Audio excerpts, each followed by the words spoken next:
Who or what inspired you to become an actor?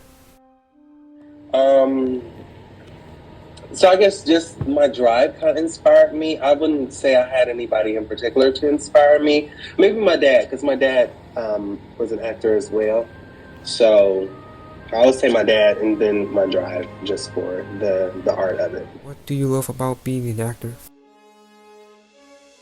Um, it's fun. I mean, honestly, you get to play different characters, you get to do different roles, you get to embody a completely different persona, and you get to tell stories, and that's the most important thing about it. You get to tell a story that could be very important to the person that's watching it. How do you prepare for a character and what techniques do you use? It's a lot of research. So depending on the character that you play, you do a lot of research. How old are they? Where are they from? What time period are they in? What is their relationship with their parents? What is their relationship with their significant other? What is the relationship to whoever they're playing with in the scene? It's a lot of that research that goes into that, um, as well as being in that space, being in that environment, being wherever it is. So just for say, if you're shooting a movie in London, understanding what that space is in London, so that way when you step in that space, you're comfortable, you're familiar, and you are already prepared for your character's work. Because once you step in that space, you're no longer yourself; you're that character.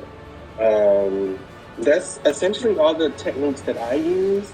Um, a lot of other people might say, Meisner, or they might refer to an acting coach that they have, whose technique they use, but it's different for everyone.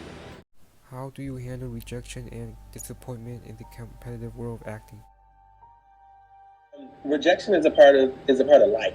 We'll just put that there in general. Rejection is a part of life, um, and the best way to handle it is someone told me this acronym that no means new opportunity. So you're going to get to for every 10 auditions that you're going to do, you'll probably get 9 no's, and then you'll get one yes. But that one yes can propel you into the future for having 5 yeses in a row. But it's just always in being in a state of mind that no just means new opportunities are coming. What is your approach to working with directors and fellow cast members on a production? Um, just kind of embodying, enjoying their company, enjoying their space. When you do projects, you're working with them for 6 to 12 months at a time. So, just enjoying their company, being there with them. And for as far as the director goes, understanding how they direct, understanding what they expect, and then as far as your fellow castmates, just understanding them, and then dynamics of their character to you, and then also being able to separate the two. When you're at work, and then when you're off from work, you can be friends, and you can be able to enjoy their company, enjoy their space. So. Can you share a challenging moment you faced on set or stage and how do you overcome it? Absolutely. Probably having to cover roles very quickly. In theater, it's a lot of times that they call me very last minute to say, "Hey, can you please come cover this role because um, this person just dropped out, or this person is not able to do it." And then being able to have to come, with maybe 2 days or a day before the show, having to learn all of their lines, having to learn all their blocking, having to learn, these people that you're in the scene with very quickly, and then being able to get on stage and do it as if you were there, meant to be there all along.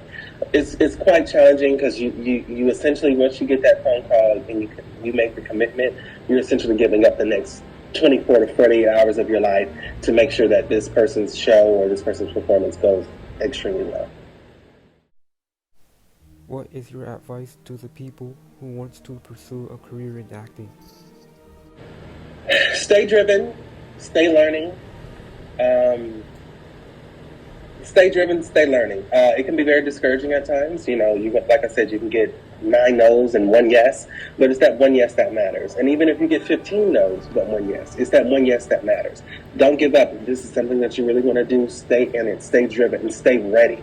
You never know when somebody's going to call you. You can be somewhere and thinking like, oh, no one's going to call me, no one's going to want me or anything like that, and then the next thing you know, you'll get a phone call. You need to be in Fiji in 3 days, and you need to have all your lines memorized.